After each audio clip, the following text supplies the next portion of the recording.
motherfucking nigga.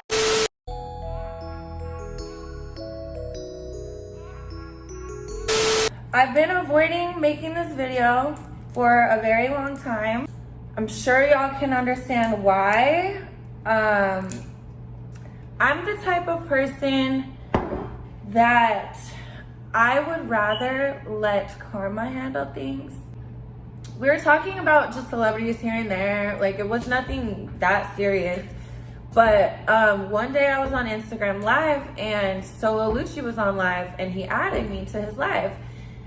And apparently she saw that we were on live together and she DM'd me and she was like, hey, I know him, like tell him to fly me out with you. Cause I was like, oh bitch, he's gonna fly me out. And she was like, tell him to fly me out. So I was like, bet, like let's link up. We can finally meet and hang out. And I thought this friendship was gonna be just like a regular friendship. Like we're gonna hang out, get to know each other, be I knew her reputation online, but every time I spoke to her, I got a completely different type of energy. Solo Lucci flew us both out. We did our like threesome or whatever the fuck. And I think the first red flag that I totally ignored, which I should have read into more, was the fact that the entire trip, like she was just trying to plot on him. She was like, we need to like have him fall asleep with like drugs next to him or something, take a picture, blah blah blah. And I was like, girl, I don't do none of that shit. I don't know what the fuck you're talking about. Like I literally was just there to like get drunk and have a good time and fuck. That's what I went there for. But she was there, she like her whole entire goal the whole time was like, oh, we have to go viral, like blah blah blah. And I was just like, okay, whatever. Lucci wanted to fly me back out, I think like a month later or something, and she was like, oh, like I'll come, like have him book me a flight, I'll meet you there. So I had him book her a flight as well. The second biggest red flag, she was talking to me all day until her flight came or landed. I guess her flight was supposed to land. We were like waiting around. I was like, yo, text me when your flight lands, we'll come pick you up. She totally ghosted me for like a week. It like just didn't reply. I was just like, okay, is she dead? Like, I don't know. She ended up like telling me what happened. She was like, oh, like someone else, like I wanted to see someone else in LA, so I just left. And we weren't that close of friends at the time, so I didn't take it that personally. But that should have been like, I should have read into it more, like that's fucked up. Like, you know, we got back in touch and she told me that she was living in Miami too. We were both in like really toxic, abusive relationships, and we didn't talk too much. But honestly, I talked to her more than I talked to anybody else, because during that relationship, I literally like didn't talk to anybody. Adam texted us both about like why he had to let us go.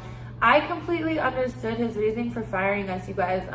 That story about Odell Beckham, that bitch made that up.